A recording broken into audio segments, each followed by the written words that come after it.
ball in Cincinnati. The Phillies and the Reds, top of the second inning. Dickie Thon will hit a foul ball into the Reds dugout, sending the players and coaches scattering.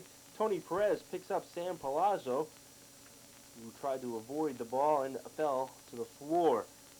Top of the third inning, Jose Rio, working on a no-hitter, strikes out Mickey Morandini on a called third strike, his third strikeout victim of the afternoon. 1-0 Reds in the bottom of the third inning, when Paul O'Neill will hit a 3-run homer to right field off of Andy Ashby, who's making his major league debut.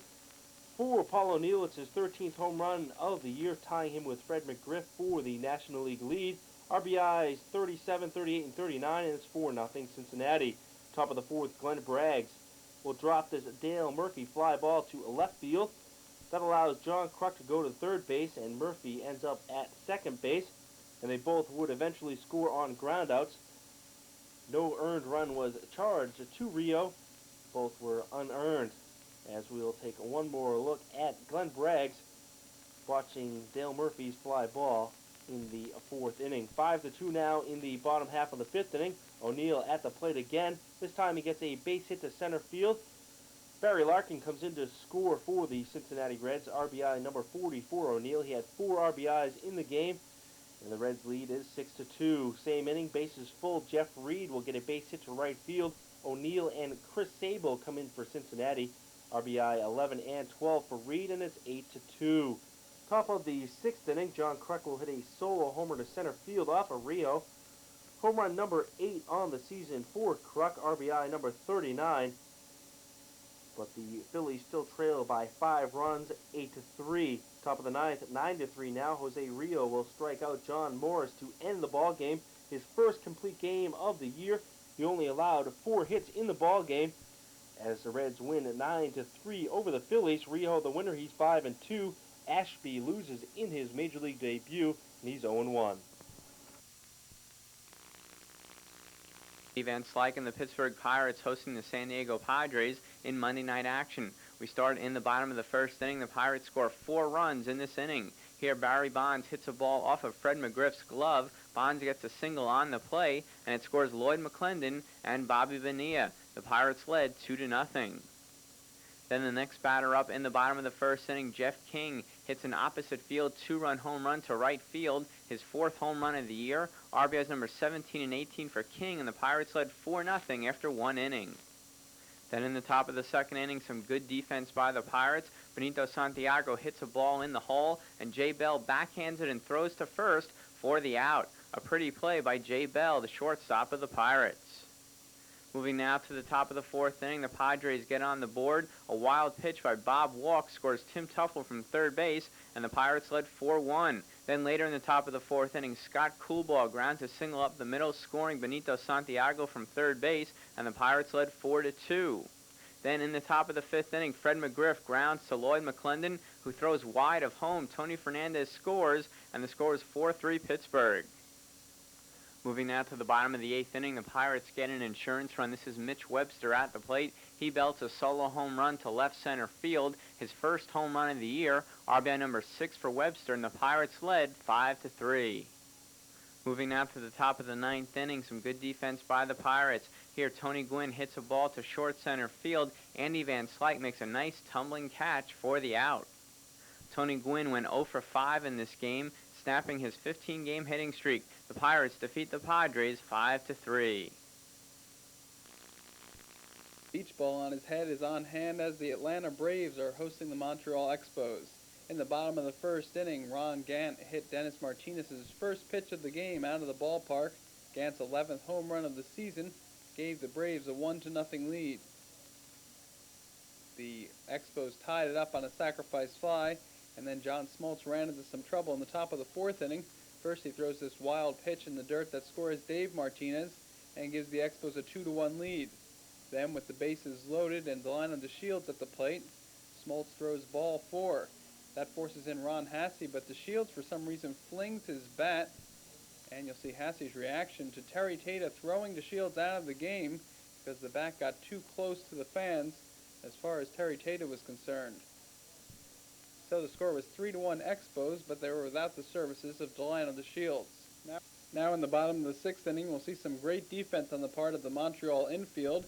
Spike Owen makes a nice backhand play on a ball hit by Lonnie Smith, and then the long throw, and then Larry Walker does a great job of stretching out to catch the throw in time to get Lonnie Smith. Now in the top of the eighth inning, Dave Martinez increases the Montreal lead to 3 runs as he hits a solo home run off the top of the right field wall. I don't think it hit the glove of Dave Justice out in right field. Martinez's second home run of the season made the score 4-1 Montreal.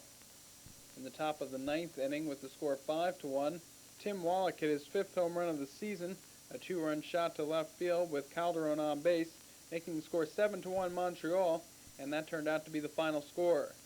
Dennis Martinez went 7 innings for Montreal. He picked up his 8th victory. Here you see him in the bottom of the 5th inning striking out Rafael Belliard. Scott Ruskin retired all 4 batters he faced in relief. Here in the bottom of the 9th inning, you'll see him getting Greg Olson's a fly out to center field to end the game. The final 7-1 Montreal. The winner Martinez is 8-4. The loser John Smoltz is 2-7.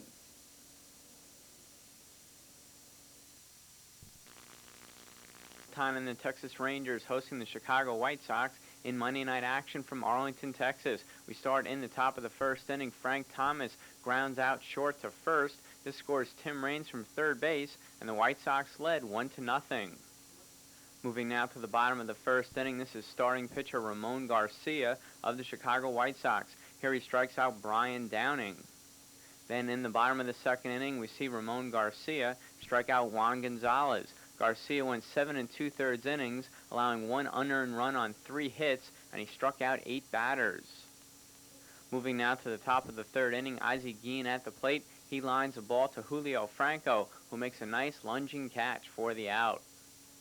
Then in the top of the fifth inning, more good defense by the Rangers, this time by Jeff Hewson, the shortstop. Here, Carlton Fisk at the plate. Fisk grounds a ball in the hole. Hewson fields it, then makes the great throw to get the slow-running Fisk at first for the out. Then later in the top of the fifth inning, we get a look at Kevin Brown of Texas.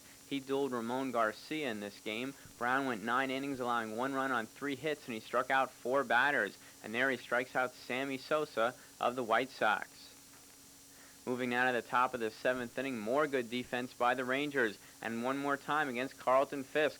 Here Fisk grounds it to Julio Franco, who makes a nice stop, throws to first to end the top of the seventh inning. Then in the bottom of the seventh inning, the Rangers tie the score. Ramon Garcia throws it to Scott Fletcher, who throws high over Robin Ventura's head for the error. This scores Julio Franco for the tying run. It tied the score 1-1. A tough break for Ramon Garcia, the starting pitcher for the White Sox. Moving now to the top of the eighth inning, more good defense. Scott Fletcher grounds the ball to Jeff Hewson, who makes a nice play once again and throws to first to end the top of the eighth inning. The game went into the top of the 13th, tied 1-1, and here Joey Cora lost the ball to right field with 2 outs. Ruben Sierra drops the ball. This scores 2 runs, giving Chicago a 3-1 lead. Joey Cora was tagged out for the 3rd out, but the Chicago White Sox scored 2 runs in the top of the 13th inning and led 3-1.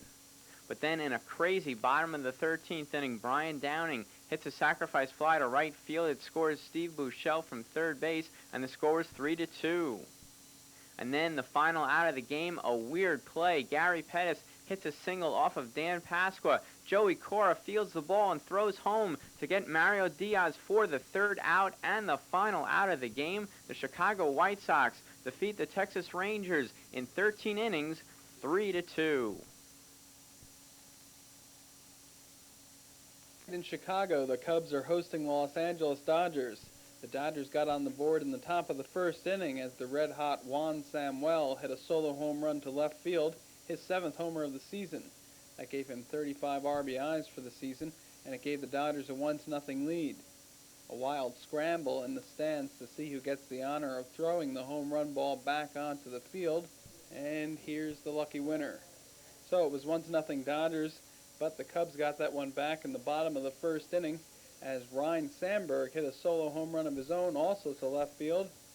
This is his 9th homer of the season. It gives him 26 RBIs, and it tied the game up at 1 after 1 inning of play.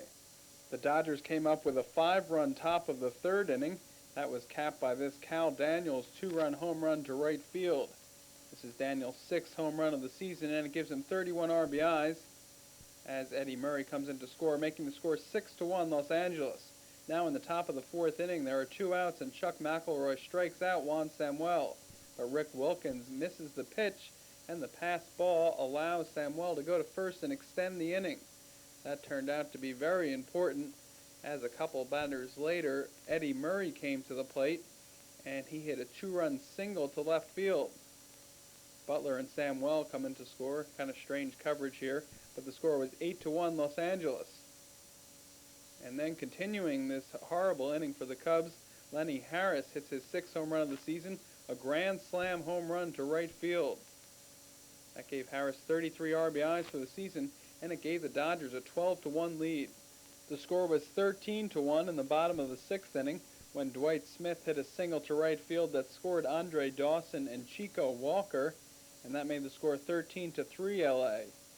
They went on to win the game by a final score of 13-5, but the most interesting thing that happened for the rest of the game was that Doug DeCenzo pitched for the 2nd time in his major league career. He allowed no hits in 2 innings pitched. He walked 1. He retired the side in order in the 8th inning, here getting Mike Sharperson to fly out to center. The final score in the game, 13-5 LA.